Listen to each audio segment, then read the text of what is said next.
Salut les amis, soyez les bienvenus. Dans cette vidéo, nous allons apprendre où écrire nos premiers styles CSS.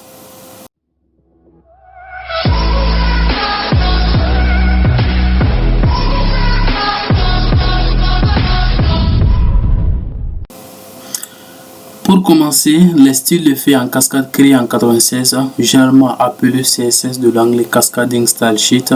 Ce langage permet de mettre en forme le contenu de la page en ajoutant des styles. Autrement dit, le CSS nous permet d'appliquer des mises en forme sur notre page web ou encore d'appliquer des mises en forme sur notre élément HTML.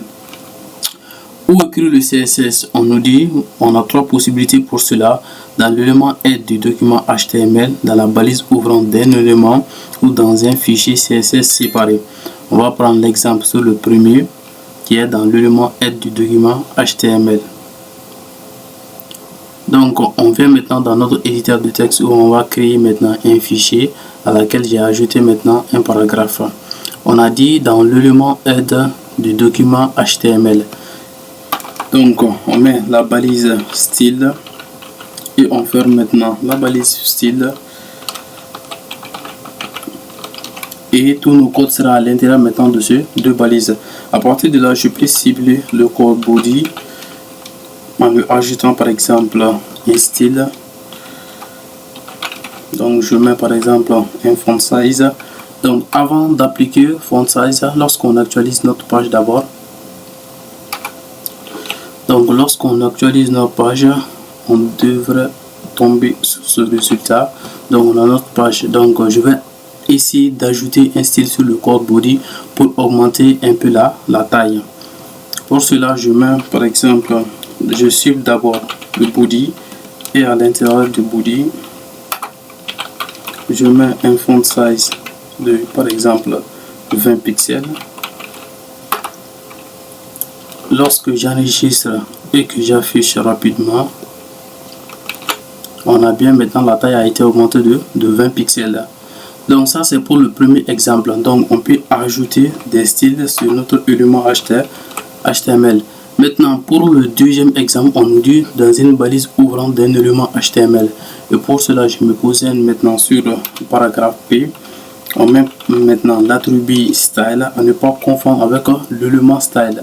Donc l'attribut style, après on aura par exemple, je mets la couleur, on va juste changer la couleur et la valeur. Je lui donne par exemple la valeur rouge. Donc on actualise le résultat, j'actualise et on a bien maintenant la couleur rouge. Et si je prends un second exemple pour le paragraphe suivant, je mets l'attribut style. Après je peux mettre par exemple font width. Après font width, je peux donner par exemple la valeur qui est bold.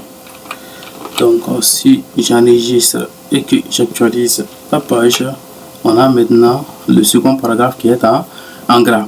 Donc ça c'est pour le second. Donc on nous dit pour la dernière dans un fichier CSS séparé. Et pour cela on va devoir créer maintenant un fichier. Donc j'ai créé un fichier qui est index.css et à l'intérieur maintenant le fichier est vide. Donc pour cela il faut d'abord lier notre fichier HTML à notre fichier CSS. On va se mettre dans l'entête de l'élément head si vous le voulez. Donc en bas on va mettre la balise link qui permet de lier notre fichier HTML à notre fichier CSS.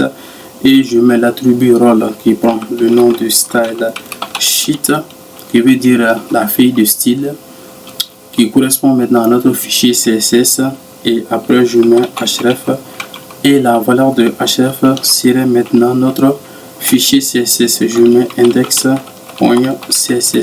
Donc link est une balise orpheline, vous pouvez le fermer ou encore en le mettant comme ça revient absolument à la même chose.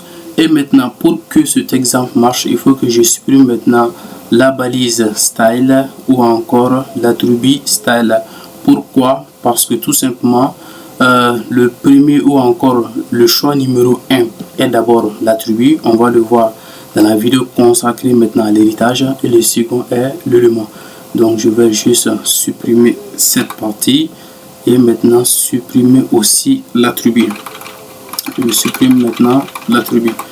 Donc à partir de là, ici je vais maintenant dans le fichier CSS séparé.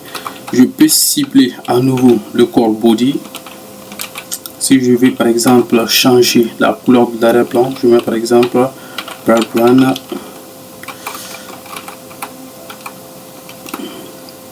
On met par exemple un background-color et je mets par exemple la couleur en chocolate. Donc si j'enregistre et que j'actualise la page, donc la couleur de notre arrière-plan a changé en chocolat. Donc de la même manière, je peux maintenant augmenter la taille de mon background en mettant font size et la valeur, par exemple cette fois-ci on va mettre 25 pixels. Et lorsque j'enregistre et que j'actualise ma page, on a bien la taille à augmenter de 25 pixels. Alors les gars, je pense que ce n'est pas compliqué.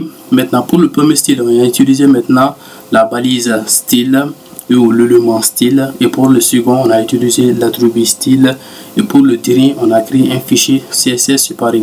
Donc ne vous inquiétez pas, on aura la possibilité de revoir ces modes d'écriture dans les vidéos à venir.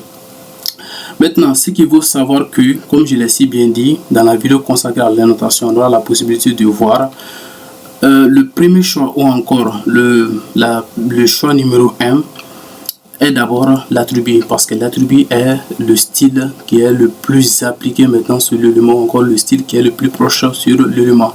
Après maintenant la balise, l'attribut style. Maintenant le choix numéro 2 se porte maintenant sur l'élément style. Et le dernier serait maintenant le fichier CSS séparé. Alors les gars, c'est tout pour cette vidéo. N'hésitez pas à vous abonner, activer la cloche de notification. Et dans une prochaine vidéo, on verra maintenant les notations et le rôle de commentaire en CSS. Jusque là, portez-vous bien.